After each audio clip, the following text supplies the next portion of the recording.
Alright guys, in this lesson we're going to go over the Home Equity Invoice Contract, the specific tool that you guys are going to use to make your wealth.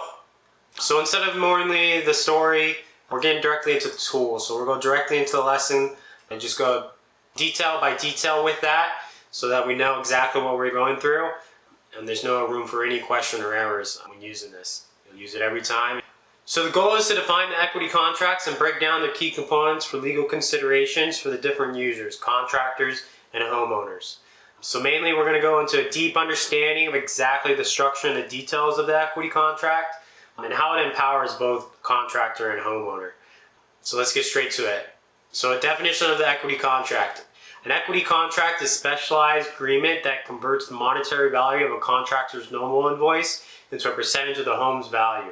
This equity percentage is then granted to the contractor, allowing the homeowner to finance and pay their contractor using their home equity instead of cash, while allowing contractors to collect capital gains instead of income and have their quality work tied directly to the property's value for extra reward. Many benefits for this, and we're going to get into it. First, let's look exactly how it works. So first, we have the initial agreement. The contractor and the homeowner agree to the scope of work of the total monetary value of the contractor's service. This is no different than what we already have in the industry. The contractor shows up, he gives his estimate, he says, hey, this is what the bill is in cash. From there, we're going to take a step and we're going to implement this home equity invoice contract. And this is where it gets into the conversion to the equity. The monetary value is then converted into a percentage of the home's value. Now I know, a lot of calculations. We won't even get into this. The document itself structures exactly the simple math problems you got to do to figure it out. But we created a specific calculator that you simply just have to input your numbers and it outputs exactly what your equity percentage is. After that is the equity allocation. This is what specifically ties all the verbiage and 13 pages of that document into tying you into that actual equity instead of the homeowner owing you cash. The homeowner provides this equity percentage to the contractor, giving them an ownership interest in the property. Again, this will actually get recorded and become a public document.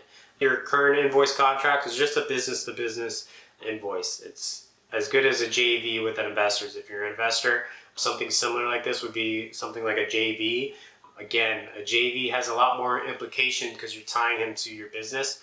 So this allows you to get away from all that and simplify it all the way down to just a contractor and homeowner kind of agreement. From there, this again helps the homeowner with financing with equity. The homeowner can use their home's equity to finance the contractor's payment, providing a flexible and cash-free payment solution. Now, I don't know who else doesn't want to not take money out of their pocket. I get it, if you just want to settle it, get rid of it, but there's a huge market of homeowners out there right now that need to be able to take care of their properties or fix their properties. And one, they either aren't cash liquid, or two, they have to go get a lender and get financing on their credit. Again, there may be other things on their credit. This alleviates all that, gets rid of the middleman of the bank, and looks basically just on the property. This is going to be directly asset-based financing for the homeowner. He no longer has to worry about his credit. And if you're an investor, you're very familiar with this with fix and flip loans, any kind of investment loan. They're asset-based. There's a small portion that is a little credit, little soft score check just to make sure you got a normal score, and then they can tier you out for their promotions and stuff. Get into hedge fund lending and the lending on real estate, not on the conventional side. That's a lot more government structures, but the private lending side, and you'll see how the industry kind of is set up currently. This alleviates all that, alleviates the homeowner from having to become an investor. It alleviates anything. We're getting rid of the banks, we're getting rid of the lenders, and we're just doing a straight deal with the contractor and the homeowner on simplified terms. So let's get into the key components of the equity contract. It's really root into exactly how we accomplish all this. So first we get into the title and the introduction, which identifies the agreement and its purpose. Again, we go through that document. It should be simple and easy as soon as you read it. If not, we even have a PDF. You'll find it somewhere on your screen of your course that goes step by step, each blank that needs to get filled in, It'll tell you exactly how to fill it in and exactly what you're actually filling in so you don't feel confused or lost. The definitions. It clarifies important terms used throughout the contract. So again, there's some things that may get miscommunicated here, specifically on equity. So normally on an investor side, or if you're looking on the homeowner, when you think about equity, or even on the lending side, specifically underwriting, you're thinking about just what's left in the property. What kind of value is left in the property? Meaning, hey, if I have a property worth $100,000, I have a $50,000 mortgage on it, maybe I got a $10,000 credit line on it. In total, there's $60,000 in debts on it and liabilities. Let's say there's another lien on it for some reason. Let's say there's another $5,000. So we're like at $65,000 total debts on this. Equity, in the terms and the eyes of the lender or the investor, we're looking specifically at what's actually usable in that. So at 100,000, we minus 65, and we're left with, math for Marines, $35,000. That $35,000 would be considered the equity in that property. We're going to be using the equity differently in this, and it goes in specifically the two different types of equity we use in this, specifically so that we could structure for the contractor to get paid what he's worth, and then we're going to risk the market side. His risk is, financing and allowing the homeowner to, finance without cash, and it's giving him a stepping stone into the homeownership and into the investment side of long-term investments, and Uncle Sam's path for everyone to push them to grow the economy. After the definitions, we'll get into the terms and the conditions, which outlines the responsibilities and obligations for both parties, the contractor and the homeowner. There's certain things that need to get done just to make sure that everyone's doing their part. Who's going to record this on the public record? Who's going to be signing at what time?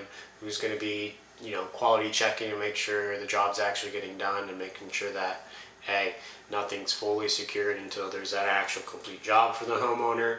All that good stuff. What happens if someone dies? All that good stuff. It's all in there, and we'll break it down one by one when we go through that. Next, we'll have the payment and equity terms, and explains how monetary value is converted to the equity and the equity percentage allocated to the contractor. Again, this goes with the scope of work. Again, you don't have to finance everything, the contractor. And the homeowner doesn't have to give up all of its equity. You guys can come up to any terms you want. This is a perfect solution for that good old, hey, can you do it for a little bit less? Can we work on this budget? You know what I mean? I have another contractor that's at this price. You don't know if he actually does or not.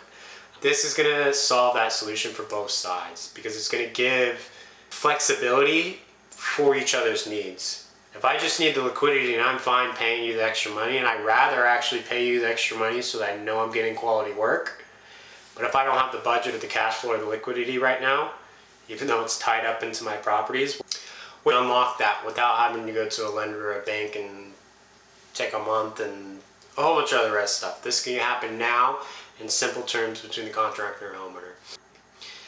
We'll get into the legal considerations, which cover the legal aspects of such as disputes resolutions and compliance with local laws.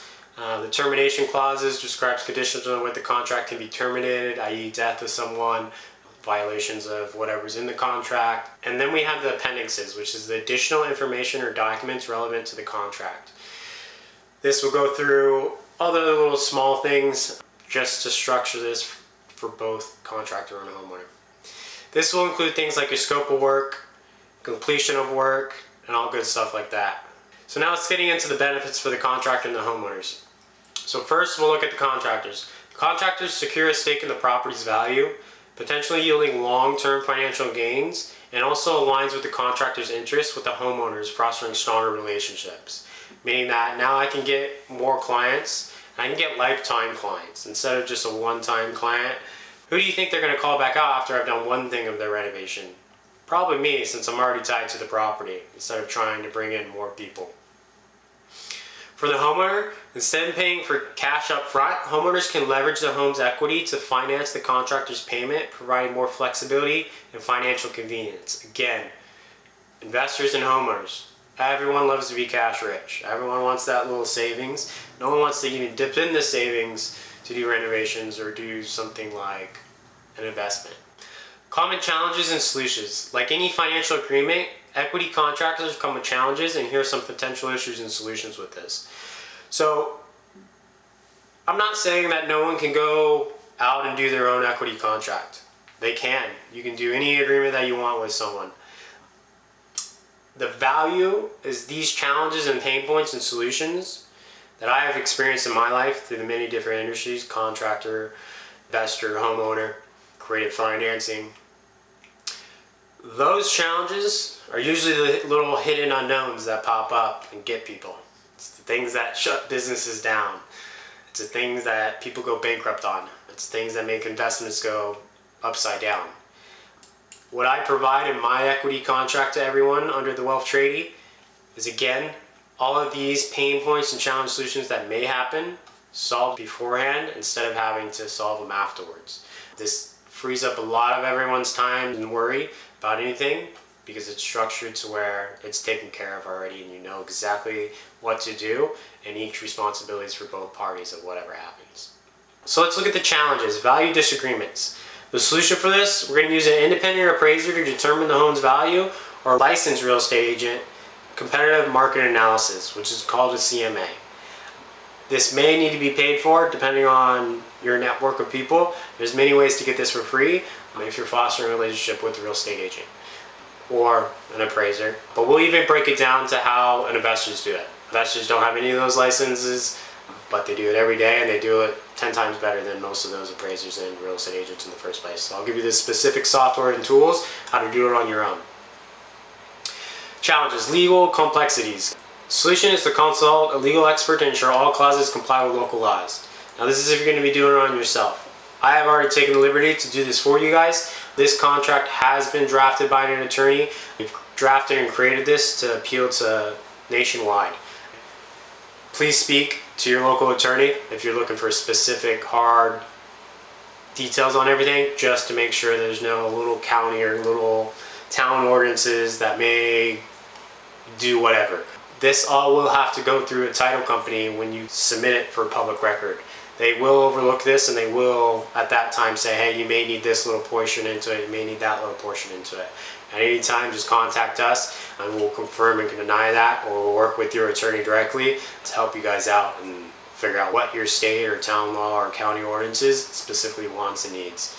The next challenge is maintaining trust. The solution to this is going to be establishing clear communication and transparency throughout the process. The way we did this is through the contract. There's clear definitions, there's clear terms, there's clear options for people, whether they want to finance it, not finance it. It's very flexible, but we keep it as a third grade reading level just so everyone can understand this and anyone can use this. This isn't some big, huge mortgage loan document. This is a simple 13-page contract just like your normal invoice right now. Just we've created it to be a lot more secured and a more structurized and systemized to fix this industry. So looking back at what we covered in this lesson, summarize equity contracts, convert a contractor's invoice into an equity stakes of the property, allowing homeowners to use their home equity for payment. This setup offers numerous benefits for both contractor and homeowner with proper planning and can address common challenges effectively. In our next lesson, we'll dwell into the benefits and the potential pitfalls of equity contracts. Stay tuned, focused, for more insight. Thank you.